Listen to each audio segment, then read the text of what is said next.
Hello everybody, how's it going? Hope everything's going good for everybody. As you can tell, my voice is sounding a little better than what it has been.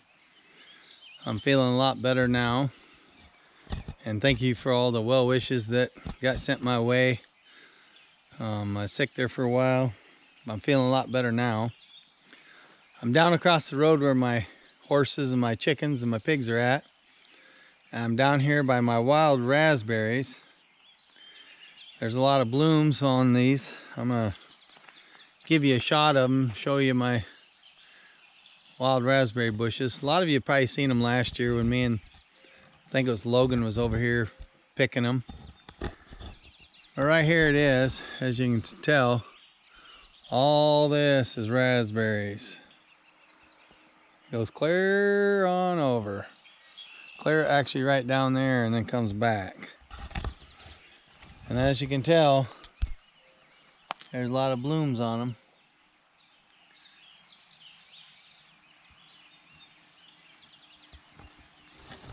It's been rainy the last, well, all day yesterday, and today we've gotten rain off and on, which is good for the garden. My peas are just starting to pop, and my beans. My zucchini's not up yet. My lettuce was just starting. I seen a couple things of lettuce was just starting to pop up, and radishes. So supposed to be getting some really warm weather this next week, or within a couple days. Actually, it's supposed to be really hot, up in the mid to high 80s for 6-7 days straight, and a lot of sunshine, so things will really start popping. The reason I come over here across the road where my animals are at, besides showing you these raspberry bushes, I should get a load of raspberries. The bugs are nasty. Should get a lot of raspberries this year, as I always do off these bushes, but I've been over here looking for pheasant back mushrooms, which those that you guys seen yesterday, they were along the creek here. I'm down here by the creek, but it was further on down the road on public hunting, which is across the road from the barn, which is I'm tearing down, still in the process of tearing down. But I come over here on my property and was looking for some pheasant back because I found some last year over here, and I have a couple of them up here I got to pick, so I thought I'd bring you along and show you them. And it's big and it's nice and fresh. I think those that I got yesterday, I end up cutting them up. I got the more tender edges. Some of them was not old, but wasn't super fresh.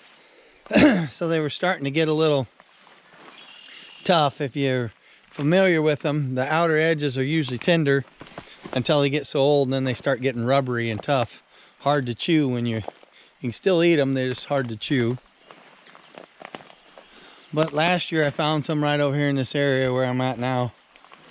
And so I was checking this out today, a little bit ago, and come across one, so I'll show it to you.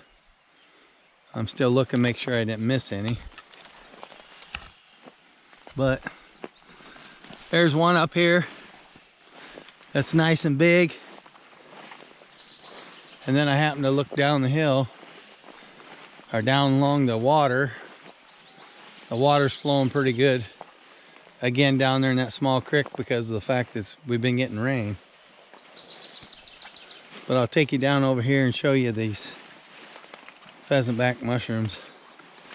Or dryad saddle is the proper name. Most people call them pheasant back. They always grow on dead elm trees, is where they grow. Sometimes you'll find them on other trees like box elder. I found them on box elder before. But right there's one of them. Oh, here's another one I just found. That's a fresh one down there. That's about, I don't know, 4 or 5 inches across. This one's a lot bigger. There's my hand all stretched out. Basically, it's bigger than my hand. Yeah, it's nice and soft and fresh.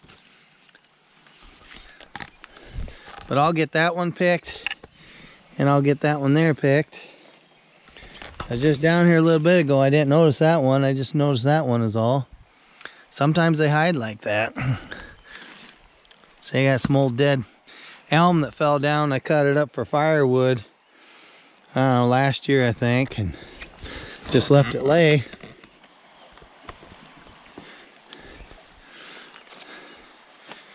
There's one down there by the water. Right there, that little golden spot. That's actually on a dead elm tree on a branch and stuff that's actually hanging over the water. I'm gonna have to carefully go down this bank. As you can see, there's an old part of an old barrel and some old concrete and stuff. Big old slabs of concrete and stuff that's gotten dumped out down here. Not by me, of course. Here's an old box elder tree that's fallen down recently. That thing was standing up, but it's all rotted off and it's fallen over and hangs clear over the creek there. But last year I found quite a few pheasant back right in here. There's another dead elm over there, but I got quite a few of them out of here last year. Well, I'm gonna go down there and get that one, and I'm gonna pick these two. And if you're wondering what I do with them, is I do eat them. I cut them up and I saute them. Those that I cut up this morning, I might cook them here maybe tomorrow. We like sauteing them with some onions, and we use chicken broth and put it in the pan when we saute them, and we'll eat them on scrambled eggs. It's really good with scrambled eggs, and we've also ate them with some steak. We've had steak, grilled steak, and ate them with steak, so that's really good.